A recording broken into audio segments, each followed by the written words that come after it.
अमीर बेटी का सौदा। अमीर बाप की बेटी शिल्पी को मुकेश पसंद होता है, लेकिन दोनों के बीच हैसियत की दीवार खड़ी होती है। और फिर कहीं नौकरी कर लो ना, क्या हमेशा ये लोहे की सलाखों के पीछे भागते रहते हो? कितनी मेहनत करते हो। शिल्पी, नौकरी से कुछ नहीं होगा।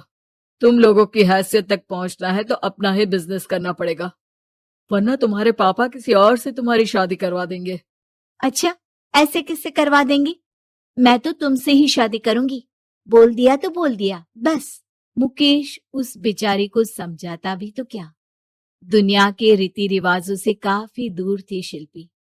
भले ही बड़े बाप की बेटी, लेकिन सादगी इतनी कि क्या कहना। बेटा शिल्पी, कल तुमको देखने लड़के वाले आने वाले हैं, तैयार रहना। मैंने तुम्हारी माँ को समझा दिया है। घर के सारे नौकर चाकर को वो समझा देगी कि स्वागत कैसे करना है। कैसी बात कर रहे हैं पापा? मैं तो मुकेश से प्यार करती हूँ, उसी से शादी करूंगी। मैंने आपको बताया था ना। मुकेश किसका बेटा है? वो स्टील किंग सिंघानिया का, या वो जो बड़े ज्वेलरी वाले हैं मेहता, उनका? नहीं नहीं पापा, वो अपना ही काम करता है, लेकिन एस्टेब्लिश नहीं है अभी। पापा, वो आपके पास तब आएगा जब कुछ बन जाएगा। आप प्लीज थोड़ा सा वक्त दे दीजिए। पिता को शिल्पी की बात पर गुस्सा आ जाता है।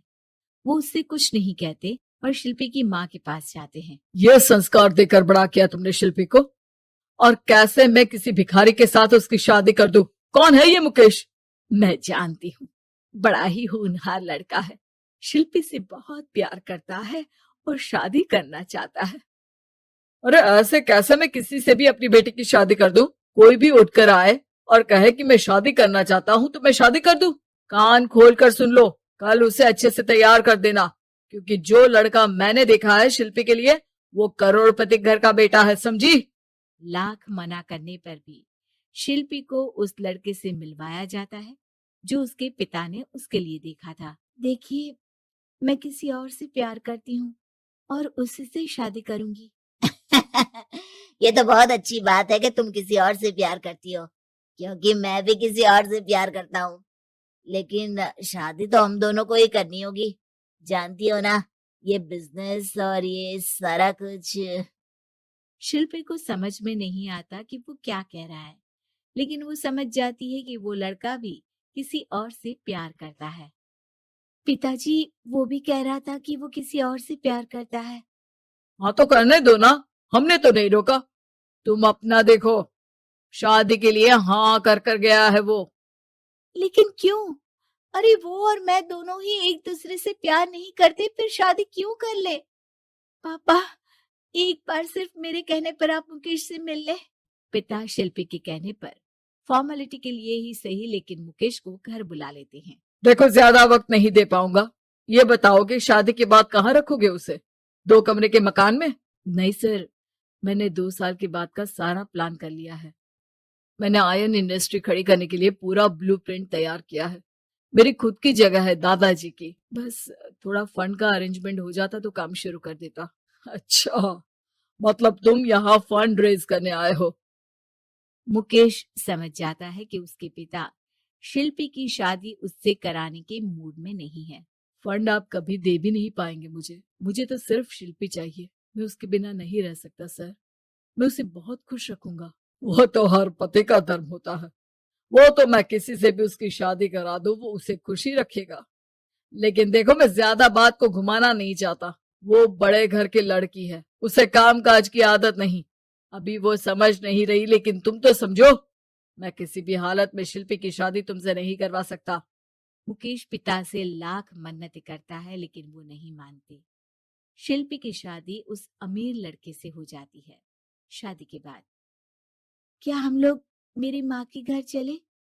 मुझे उन लोगों की बहुत याद आ रही है। हाँ हाँ, जाओ जाओ। वैसे भी आज मैं अपनी गर्लफ्रेंड के साथ मसूरी जा रहा हूँ, तुम जा सकती हो। कैसी बात कर रहे हैं?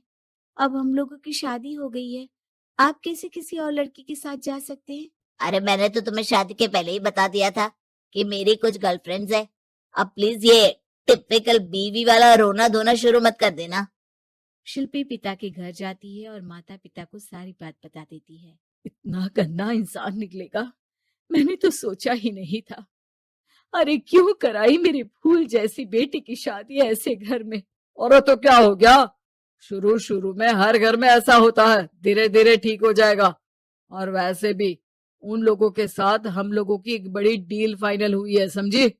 उन लोगों से रिश्ता बनाकर रखो, तभी पैसों की बारिश होगी। पापा, अब समझ में आया कि आपने मेरे साथ ऐसा क्यों किया।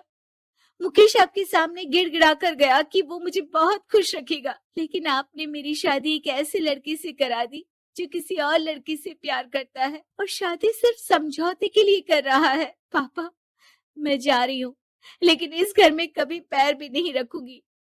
आपने मुझे सामान की तरह इस्तेमाल किया। माँ शिल्पी को बहुत रोकती है, लेकिन वो एक नहीं सुनती। कुछ समय बाद, शिल्पी, मुझे नहीं लग रहा कि अब हम दोनों के बीच ये शादी और रह पाएगी। मैं किसी और से शादी करना चाहता हूँ।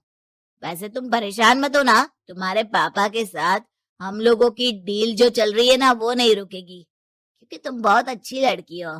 ठीक है, मैं जा रही हूँ, तलाक के पेपर में साइन करके। लेकिन एक शर्त है, मैं कहाँ गई ये बात मेरे पिता तक नहीं पहुंचनी चाहिए। शिल्पी घर छोड़कर चली जाती है। वो एक नौकरी करती है और अपना जीवन खुद संभालती है। लेकिन एक दिन, शिल्पी जी, आपसे मालिक मिलना चाहते हैं। अब मुझसे क्यों? शिल्पी मालिक के कमरे में जाती है, जहां सामने मुकेश होता है। अरे आप, आपको देखकर बहुत खुशी हुई, बहुत बड़े आदमी बन गए। थैंक्स, पर तुम्हें नौकरी करने की क्या जरूरत पड़ गई। मैंने तो सोचा भी नहीं था कि तुम मेरी शिल्पी होगी। तभी वहां शिल्पी के पिता आ जाते हैं। शिल्पी, तुम्हारे बारे में माँ से पता चला। घर चलो बेटा, मुझे माफ कर दो। मुकेश, मैं यहाँ अपनी कंपनी के काम के लिए आया हूँ। तुम्हारी कंपनी की डील अगर हमें नहीं मिली तो हम बर्बाद हो जाएंगे। वैसे अब तुम चाहो तो शिल्पी की शादी मैं तुमसे कराने को तैयार हूँ। बस करिए पापा, ये क्या सौदा लगा रखा है आपने। जिस कंपनी से आपकी डील हो, अपनी बेटी की शादी उसी के घर करा देते हैं। शिल्पी मुकेश से माफी मांगती है और वहां से जाने लगती है कि मुकेश उसे रोक लेता है। रुको शिल्पी, ये सब कुछ तुम्हारे लिए है। ये कंपनी, ये नाम सिर्फ तुमसे शादी करने के लिए ही खड़ा किया था। मैं आज भी तुमसे बहुत प्यार करता हूँ।